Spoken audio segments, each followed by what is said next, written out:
Facebook becomes more and more and more complicated every single year. And it used to be like any kid with a laptop was a digital marketer on Facebook. It's not like that anymore. You really need to be intentional about how you do it. But I would start looking at paid media primarily as like a new media channel, the same way that radio and television has wide reach. That's what happens when you plug into paid on social media. But Facebook alone, I think, was just $100 billion, just $100 billion. It was only about 25% below Google in terms of total ad revenue last year. And when you actually look at like the meaningful metrics, which is like referrals to websites or clicks, Facebook had more clicks to websites than Google paid search. And so it is the primary traffic source on the internet, especially among our demographic, people 55 and older. This is the Business of Advice podcast, where we help good advisors become great business owners. Today on the Business of Advice podcast, we are going to dig into one of the biggest topics in marketing over the past few years, digital. And I'm excited to be joined actually live. I am in Denver, had to come out here for work, so stopped by a good friend's office, Jonathan Musgrave, who is the founder and chief digital marketer for Steep Digital.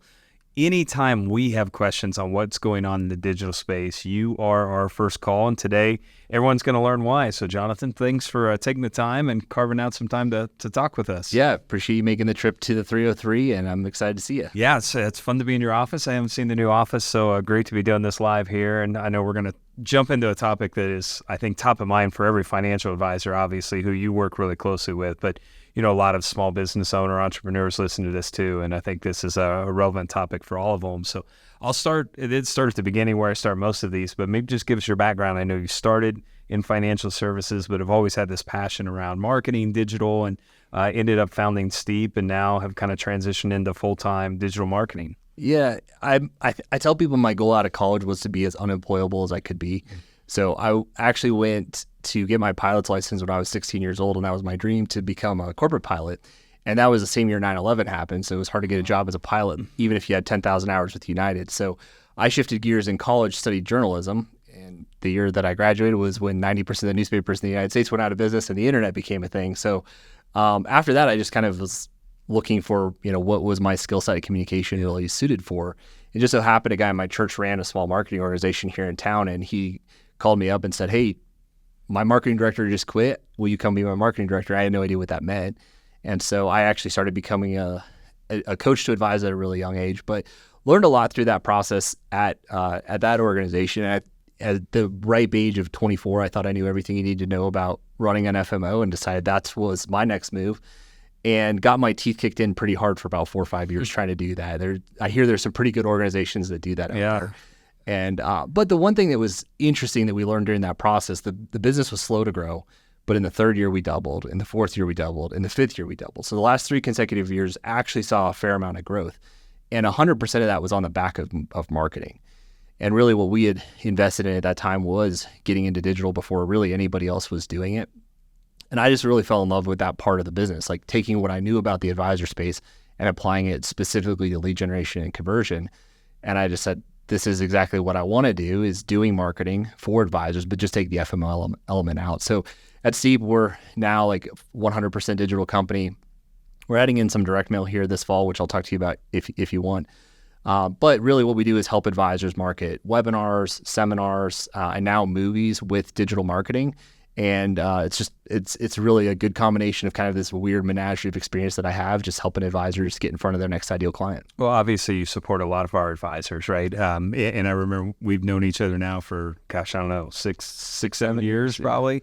And it was when you were first starting off, some of our advisors who were mutual friends called and said, like, you got to talk to this guy. It really is helping us a ton. So it's been it just fun to see the growth. And I know we're going to talk not just all digital, we're also going to talk some of the growth and scaling of the business. But why don't we start with kind of an open-ended question, and I think the one that everyone's curious about, but like, what would you say most, I'll say advisors, but let's just say in general, small business owners, what do they not understand about digital marketing?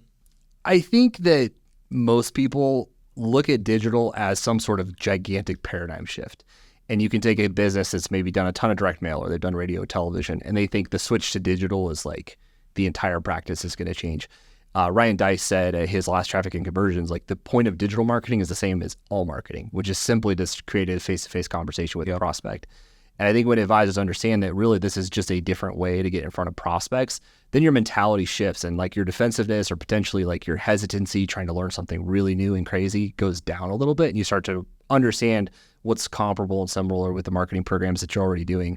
But at the end of the day, I think that what really works online, and this is true for paid media, organic media, or anything else, is that authenticity is what really sells online. People have the choice whether they want to give you their attention or whether they don't. And how many times have you opened a YouTube video, it's 15 minutes and watched 3 minutes of it?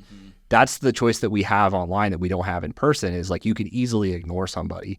And so the point of everything we do is to try to make you non-ignorable and get people's attention. But I think those two shifts in mindset, just understanding that it's a different way to do the same thing that every other marketing program is designed to do. And also, like, really all you have to do is to be authentic and connect with people. That's like 90% of digital marketing. What's interesting, you and I have talked about this a lot, and this is a lot of conversations with advisors. Everyone wants like this turnkey done for you solution. And I know we've had a conversation, I've shared it with advisors, like you have to be you. Like trying to do something turnkey on digital, a lot of the social platforms is really, really hard, right? There's a reason why the people have built massive followings. It's them, right? It's their original content, their original voice. Like I think that word authentic is probably the one that I see that probably resonates or is the most important when it comes to so much of the digital and social stuff we'll talk about. It absolutely is, yeah. Just being yourself. If your first words out of your mouth in a video is, hey, I'm Jonathan Musgrave and I run a digital, like people have already scrolled past you. So be interesting, be authentic, 99% of the battle. One of the things I think we see a lot, and I'll say this in the advisor space, but definitely a lot of small businesses, even, locally that I see in Topeka, is they tend to just do organic stuff. So they post a bunch of stuff on whatever, Facebook or Instagram, and they feel like maybe they email their clients, right?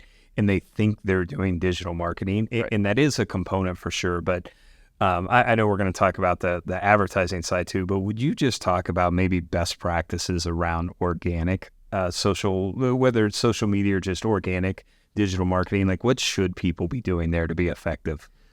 I released a class about 3 years ago teaching advisors exactly how to run organic social media. One of the things I poured more energy into than anything I've done, and just really felt like it was going to take the industry by storm. And I think we probably sold like 4 or 5 copies of the entire class. So if I had to say how most people look at organic and how it's actually different than that, most people look at organic social media as a way that you can spend zero money and start to get clients and prospects.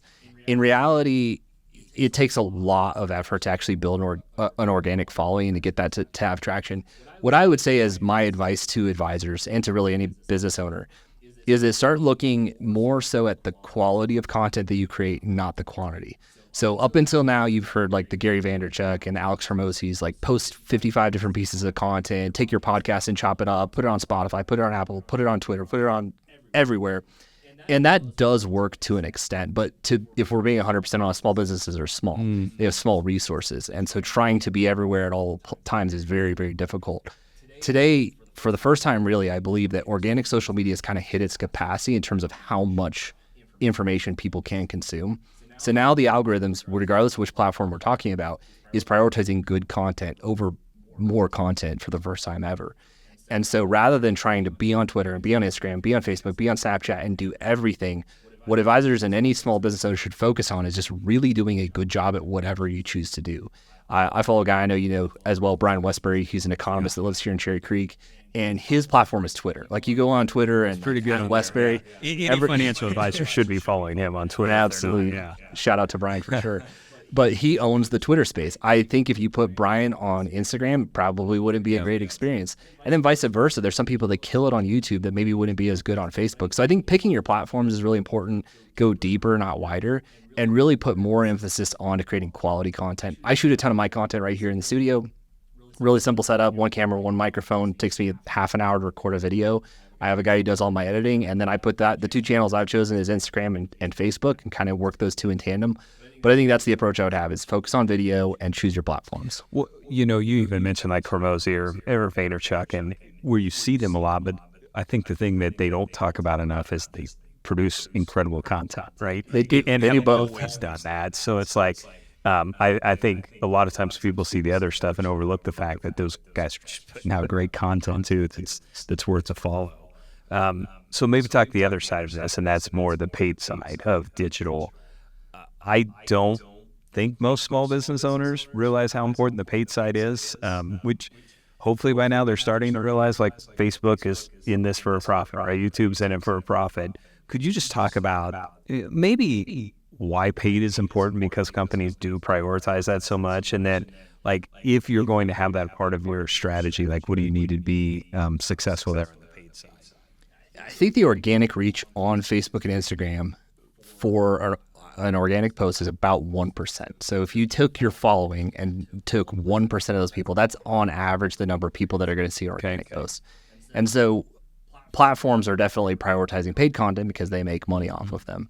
And so invest in the organic because you want to have that visibility and obviously a ton of credibility on your page, but you're really never going to be able to scale your message unless you're paying for it. And that's, I think, where paid comes in. Facebook becomes more and more complicated every single year. And it used to be like any kid with a laptop was a digital marketer on Facebook. It's not like that anymore. You really need to be intentional about how you do it.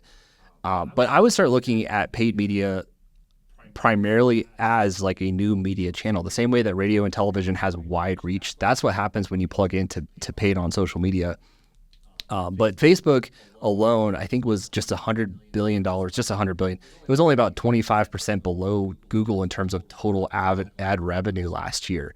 And when you actually look at like the meaningful metrics, which is like referrals to websites or clicks, Facebook had more clicks to websites than Google paid search.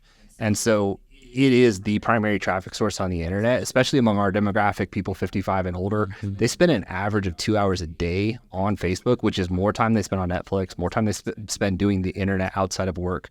And so it really is the primary place where people are spending their time.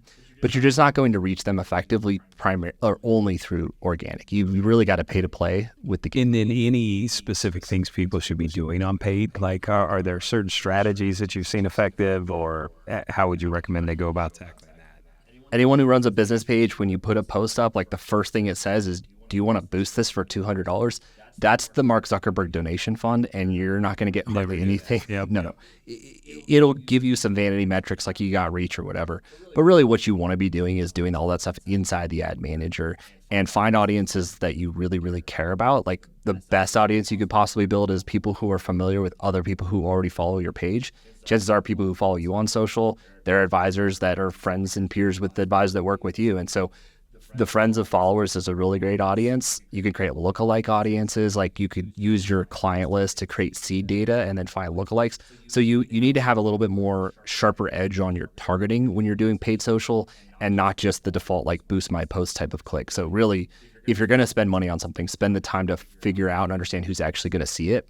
And you'll have a lot higher chance when the right people are looking at your stuff. My buddy Darren Harding, I think we've talked about this. One of the things he uses a lot of paid social, but he said his goal is to then get them into his own system. Like any recommendations on how you do that, right? He said, I just don't want to be continually controlled by Facebook. So if I can get them in some way, shape, or form to give us their information outside of that. I know that's also a little tricky, right? Facebook's not going to reward you for like having people leave the platform. Just any suggestions on how to like leverage those, but then also capture the information in some formats where you can control or like you can build your own list? Email is always going to be a really powerful tool. That's the number one way that you can own that information. There's a lot of other data that you can capture and own as well. I think about organic as a ladder, like the smallest piece of content, bringing you to the medium-sized piece of content, bringing you to the longest form of content. I experienced this last year because my wife and I have a house that we thought we were going to use all the time for vacation. We never do. And so I was like, I'm going to rent this thing out on Airbnb. And so all of a sudden I'm getting targeted by all these guys who are going to teach you how to be a billionaire doing Airbnb properties, and started following a guy on Instagram, had some really interesting content. Then all of a sudden he's like, hey, I have a podcast. Watch this podcast. Then he's like, hey, I did an hour-long video with this guy on my YouTube channel. I watched that. Next thing you know, I'm on a webinar. And the next thing you know, I'm getting pitched a $20K coaching program. Yeah. So it was like the little tiny short-form content led me into all the different content that he has. And that's, I think, at the end of the day, the best you can do is just have like an intentional investment in content where people have a logical progression from short form to long form, which is eventually going to lead to that in person. But owning your platforms, I think email is probably the best way to do that, but that is also where you create some of your highest value opportunities with things like webinars. It's good. A couple of follow-up questions to what we're talking about just right before I ask that, but you kind of mentioned this, and I get this question, or I think we get this question a lot, is like, all these platforms change their algorithms a lot, quite frequently. It feels like, how does someone keep up with those changes? Or maybe how are you keeping up with them, even at steep? What does that look like, and what should people know about that? It does change literally every single day. The biggest change that ever happened was back during COVID. They had iOS 14. Basically, Apple decided we're not going to allow any advertisers to store personal data from people through cookies. Facebook's entire ad platform is built off of this pixel, which is exactly what that was. And so as a result of that, we had to literally create our own ad tracking software. Like on all of our pages, we have custom code that tracks whether people convert or whether they don't convert. It's the only way that you're going to actually have accurate tracking in today's world.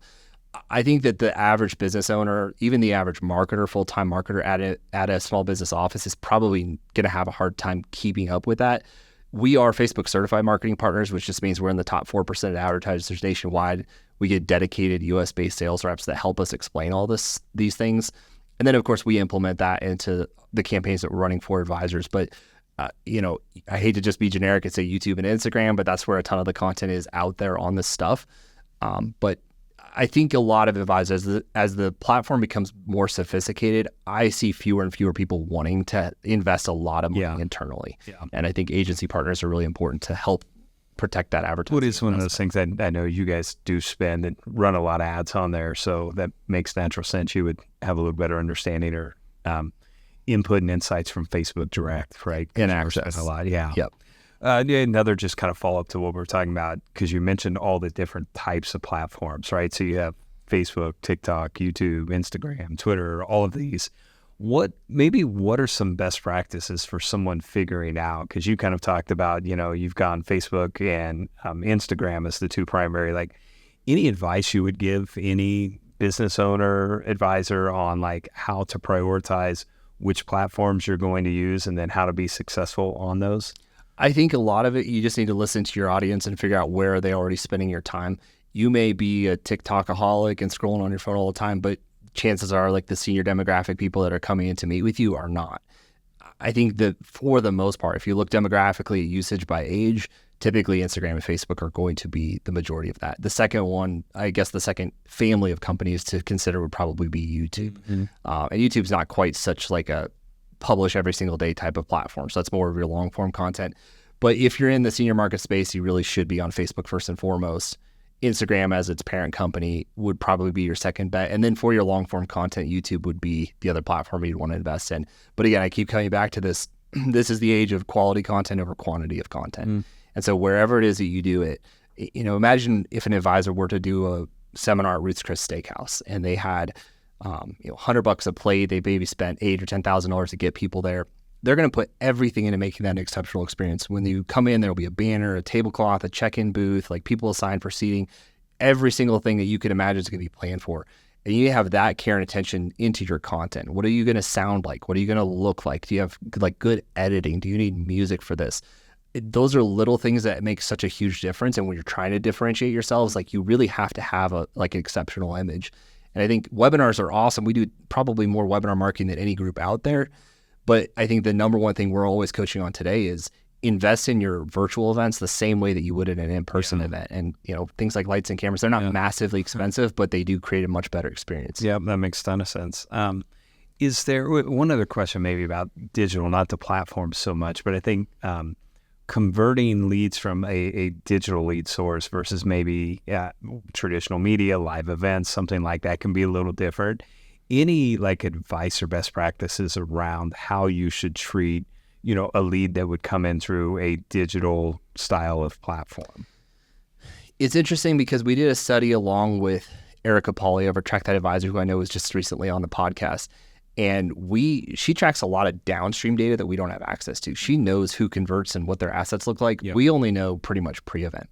We took all of our data and gave it to Track That Advisor and said, who are our clients and prospects? And what she found is that people who come in through digital are actually a lot different than people who are coming in through mail. Typically, they're more marketing resistant. They'll attend fewer financial events.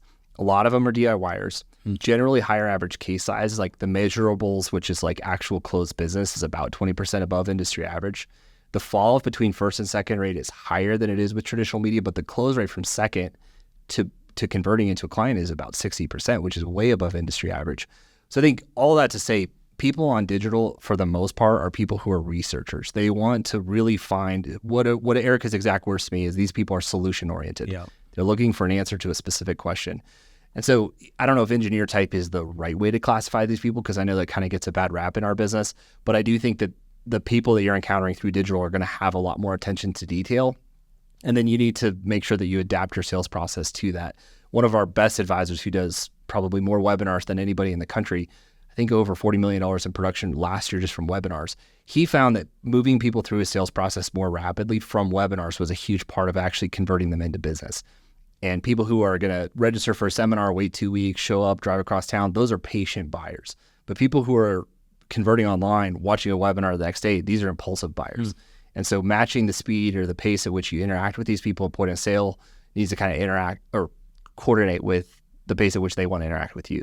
That would make sense. Or online researching, clicking quick, like looking for stuff. So yeah.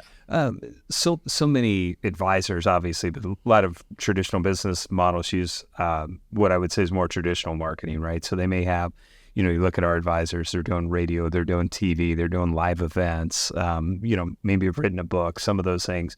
What would be like best steps or like first steps, or how would they integrate digital into those other traditional marketing methods? And then are there some ways to cross those over that you found effective? There's two things I would recommend. One is use your existing assets as what I would call bonus stacking offers. So let's say you're doing a seminar and you've also written a book. Putting a photo of that book on your page and saying, hey, will provide a free copy of this at your event, that's going to have a marked impact in the conversion rate of that event. So that's a really good way to use your digital marketing to fund or to get prospects to see your existing assets. The other thing I would say is that if you were going to try to quantify what is the investment that an advisor makes to get a radio or television lead to their website, I don't know that anybody could really give you an accurate number of exactly how much that costs, but my guess is it's pretty freaking expensive. Low volume, super high quality. I would guess roughly 1 out of every 10 page visitors from your radio or television are actually filling out the form on that page. And so the question I ask as an advertiser is, how can we get those other people, the other 9 people who didn't convert, in front of our message again? The best way to do that is just with tracking. And if you can create a custom audience of people who got to that page, didn't fill out a form, now you can advertise to them as often as you'd like to. We call those custom audiences or retargeting campaigns, but that is, I think, the lowest hanging fruit for anybody who's making an investment in mass media is to have some sort of way. It may be email if you capture it. For the 90% that don't convert with an email address, you have something in the way of retargeting, either on Google or Facebook or Instagram, to just chase those people around the internet. And you've already qualified them. You already know there's a certain amount of interest. Now it's just staying in front of them enough times where they're actually willing to take that step. That makes sense. You said something in there about, if you add the book to the ad, are there other things, I hadn't asked this question, but other things that you've seen that will improve response online? I know a lot of your advisors use what they call a toolkit, and that toolkit's like a whole bunch of white papers that they put together in one bundle.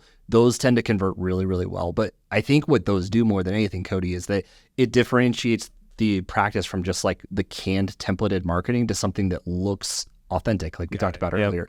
It looks personalized. So anything that's about your business or about your story, a book is a really good example, is going to make people understand that this is not just like a tax workshop. This is a guy who really runs a practice, has his own philosophy, but pretty much anything that's custom about the practice would be a great tool to use there. And then this will be us, digging into the weeds a little for marketing, but both of us like marketing a lot. So have you seen benefits then? So let's say you're offering a book or you're offering this toolkit of actually physically mailing and getting something in their hands versus a digital? Because I know a lot of people, they want to save money, so they'll email this like virtual toolkit, but have you seen anything that shows like, well, if you actually send them something physical, it improves or enhances, conversion? I definitely think that anytime you're online, you're working in this virtual environment and nothing is physical and tangible. Mm-hmm. So understanding that there is going to be something that you can touch. It's like shopping on Amazon. You see this cup on Amazon, and until it arrives in your your doorstep. It's not really physical or tangible to you. So I do think that exchange of physical property has like a real effect in getting somebody to show. I would also say, you ask other options, a better call to action when you're doing workshops, and this is kind of post conversion, is anything from a report standpoint that you can offer to somebody, whether it's Social Security, an income report, anything that you are going to customize for that person, because that necessitates them coming to meet you physically. And also means it's not just an off-the-shelf report. It's something that's built for that person. That's a really powerful conversion mechanism because it requires them to meet with you and it's personalized to them. So those are a couple other uses. I want to switch gears a little bit. Obviously, I've known you basically since you started Steep and have been able to see you grow and scale it. You started Steep a few years before COVID, and that kind of disrupted the business. So had to like completely change the way you were doing things. But maybe just talk about with the growth that you've had and some of the challenges of scaling along the way. Are there some lessons you've learned kind of as founding this that have helped you grow the business? Like, put a different way, like, man, if I could start all over again, these are some things I would have done different or some things we've learned along the way. I think from a business standpoint, the biggest lesson I learned, and I thought we agreed in our terms beforehand, we weren't going to use the C word, but apparently we're using the C word now. I think the biggest thing I learned is that you cannot resist change. Like, change is going to happen to you. And as long as you're pushing back and saying, oh, this is unfair or whatever, like those are problems you can't fix. Like, is there a world pandemic? You can't do anything about that. But when change happens, like, you just absolutely have to embrace it and you have to run with it. So that's one thing, is just from a mental standpoint, you just can't be resistant. You have to embrace it. The other thing I would say is that I think what happened during that period of time is that it forced adoption of technology to an older audience that would have taken a decade to get there. Yep. The only way to call your grandkid was through like FaceTime or like some Facebook app. And so all of a sudden you've got this 55 plus audience that's been a little bit slow to convert online, all of a sudden really embracing that technology. So it opened up to the advisor this whole new world of opportunity. Ryan Dice, I'm going to keep name dropping him the whole podcast, but when he was at Traffic and Conversions, he told the story about a company called Toast. They are like the back end POS for most restaurants. So when you key in an order, the kitchen gets the order. So obviously, talk about a business that's impacted by COVID. It's like, okay, we're not doing any restaurants anymore. They shut down their whole operation and rebooted and created a brand new app. And the entire point of that app was to give food delivery services to restaurants. Like, it just embed this tool on their site and take online orders. So it helped businesses that were struggling, like, create a new opportunity. But then coming out of COVID, now they don't just have their POS system. They don't just have this online order system. They got both. They have two tools in their toolbox now. And I think that's what happened for advisors during COVID, is like, you emerged not just with like the seminars that you've relied on for a long time, but now you've got tools like webinars and videos that your audience is now more accustomed to interacting with. So I think that's a big takeaway for me, is like, don't resist the change. And when you look back, it's like the silver lining is we're doing stuff now that we wouldn't have even thought about doing if, necessity hadn't forced us to do those things.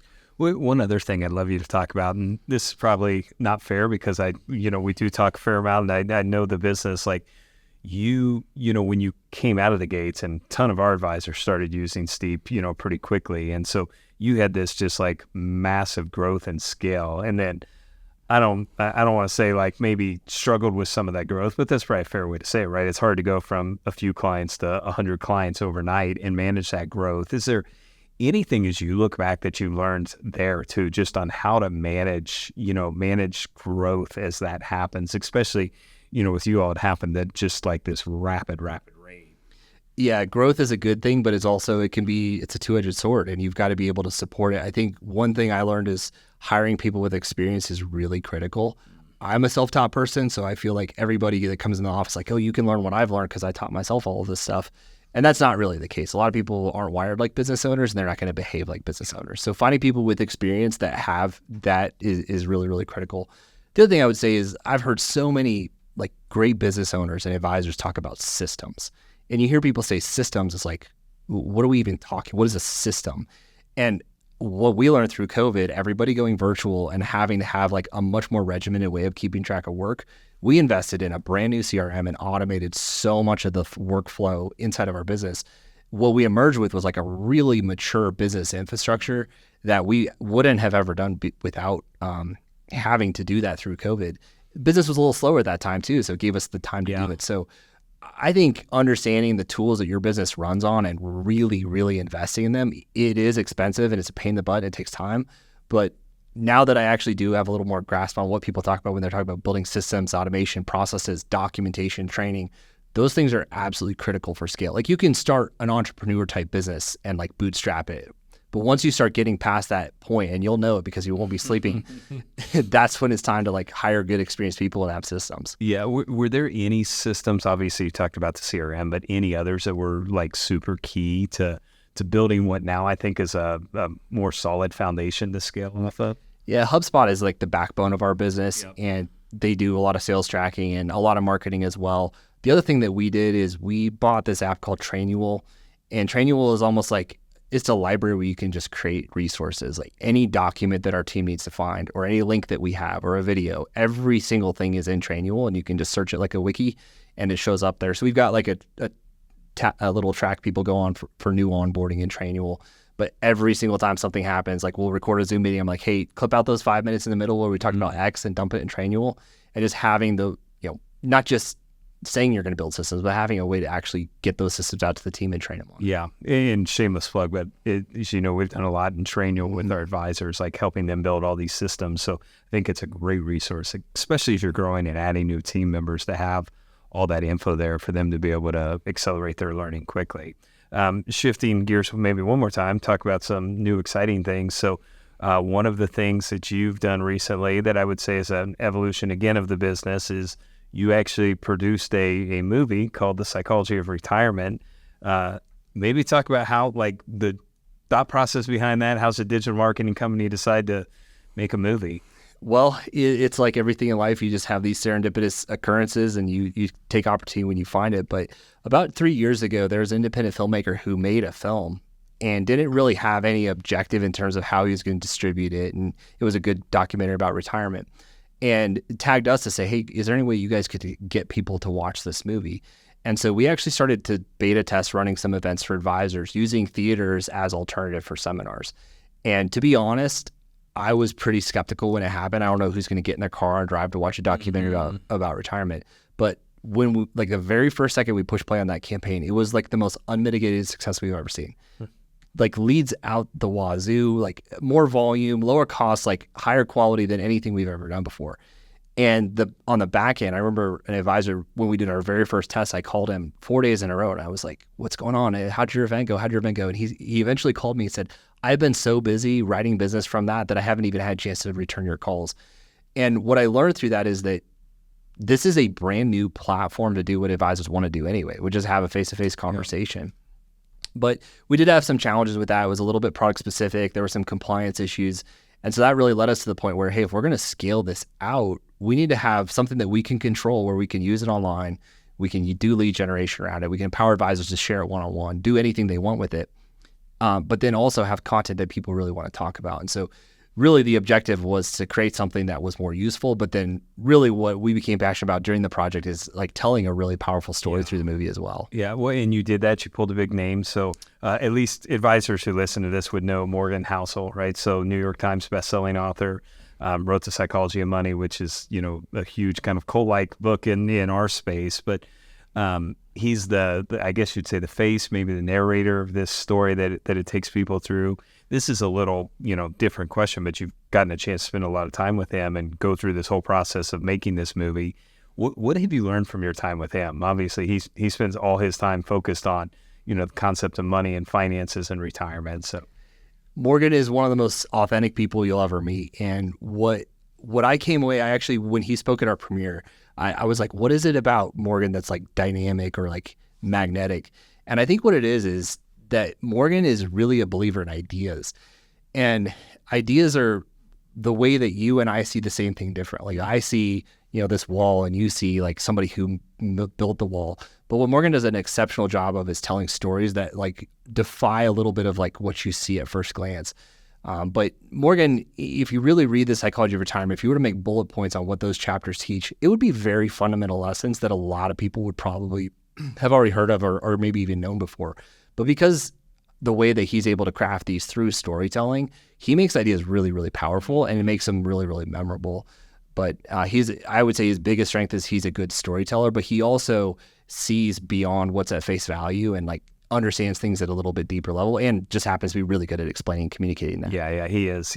I always say he's kind of like, to me, he's like the Malcolm Gladwell of the finance industry, right? I always loved Gladwell because of that. You know, he could take these unique things and give you just this whole new like perspective and tell the story in a fascinating way. Morgan does that well. So He's really good at it. excited to see. I know the movie's advisors are starting to promote and see that. And one of the things you said that doesn't shock me about the success of it, of these events is, you know, we see all the time people, especially in this realm of when they're trying to learn more about like, do we hire this advisor?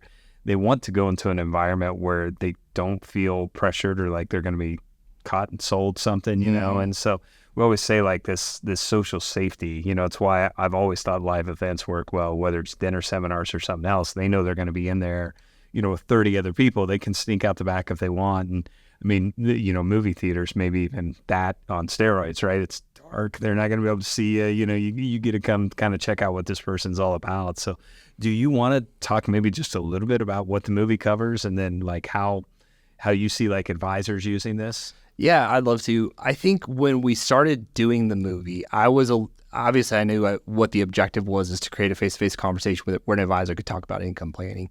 But it's a lot different to like actually create a story that's interesting for someone to watch.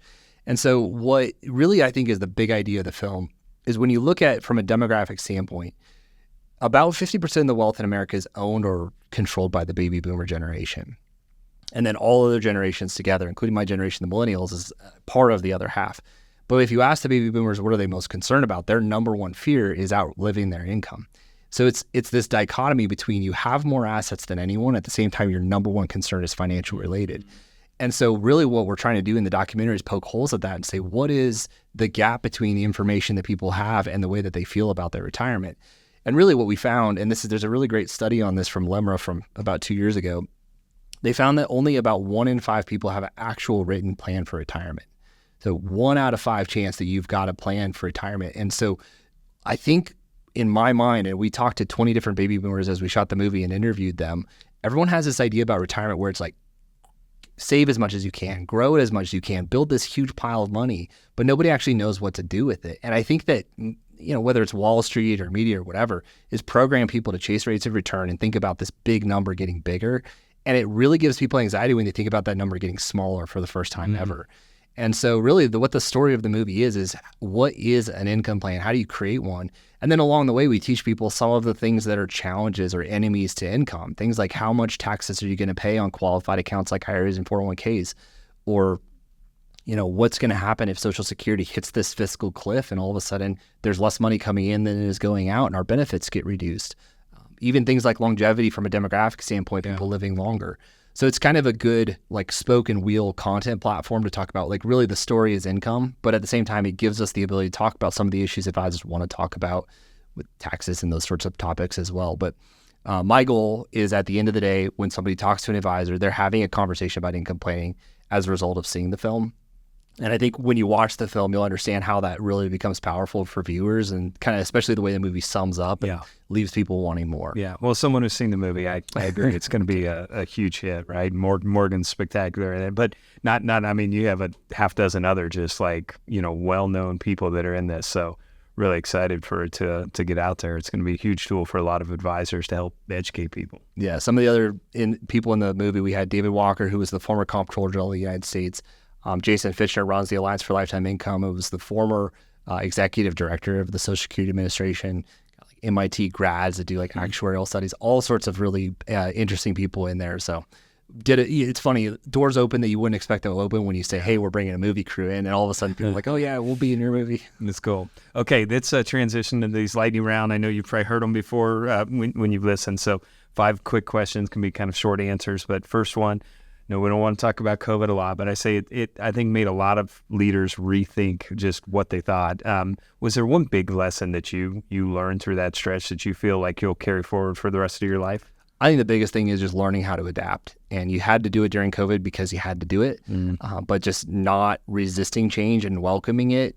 You know, the best things are actually on the other side of adversity a lot of times. So just don't fight it. Well, yeah, great life lesson for so many things. So, okay, second question. What was the one thing that you've done that's graduated you from being, I'll just say good to great in your field? I think that working with my team has been the biggest growth that I've done. I think that's one of the weak points of my like natural ability. I'm very creative, very expressive, good communicator, I think. One thing I'm not good at is managing people. And so anytime you have something you need to talk to somebody about that's not like a fun conversation, for me, I resist that. I'm a people pleaser. I want everyone to be friends.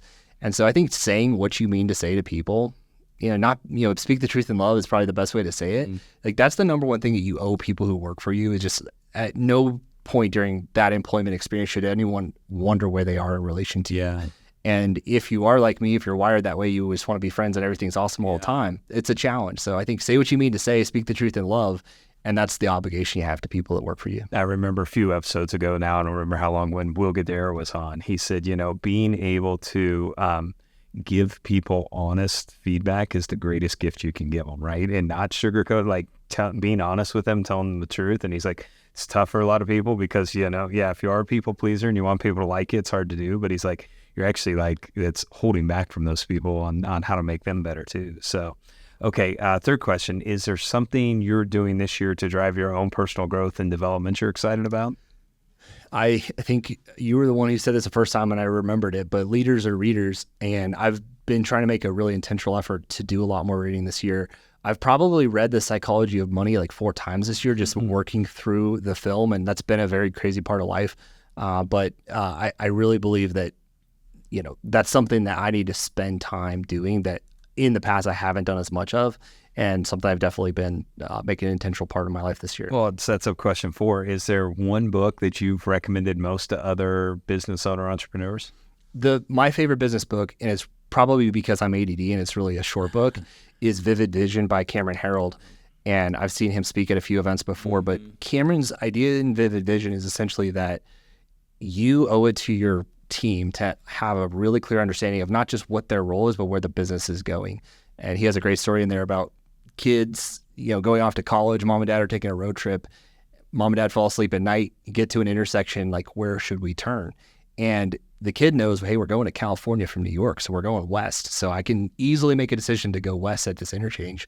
If you don't understand the big picture of where you're going, you can't make these micro decisions in between. And that was kind of a wake up for me, understanding that, like, if I can do a good job of painting the vision of my company for my team, then in the day-to-day minutia of making decisions, they're empowered to be more effective employees. So that's been a really great book. Great book. So final question. What is the best piece of advice you've ever received? Yeah, I think I told you this morning. When I got married, my dad told me, he said, love is a choice. You're not always going to feel like you're in love, but like every single time you have an opportunity to interact with this person, you're going to make a choice to love that person. And I think that obviously in a relationship, we understand how that can work. But even in business, like what you do is a choice, whether you feel like it or not, whether you feel like waking up and going to work, or whether you feel like getting your projects done at the end of the day, like every single thing you do, even the way you react with other people, those are willful choices. And oftentimes emotions get in our way. We feel a certain way, we do or we don't want to do certain things. But if you can really solidify and simplify it to understand that everything you do is a choice, then it just makes doing the right thing a lot easier. Yeah, I would say the most successful people I've met in life tend to make wise choices most often, right? And follow through on those. So, Jonathan, thank you for the time today. It's fun to come visit you live in the office. But if people want to stay connected or learn more about what Steve does, what's the best way for them to kind of follow you, connect with you? Well, I think after all I talk about social media, we have to talk about social media. We've done a lot of content creation on Instagram this year. That's a great place to learn more about us and see some interesting content. Also out on our YouTube channel or just Steep Digital. Great. And for everyone who listens to this episode, I would encourage you to go share this with especially the marketers in your office, right? And follow along, have them follow Jonathan. He does put out just a ton of great content. So appreciate it again. And thanks for joining us. Thanks for having me.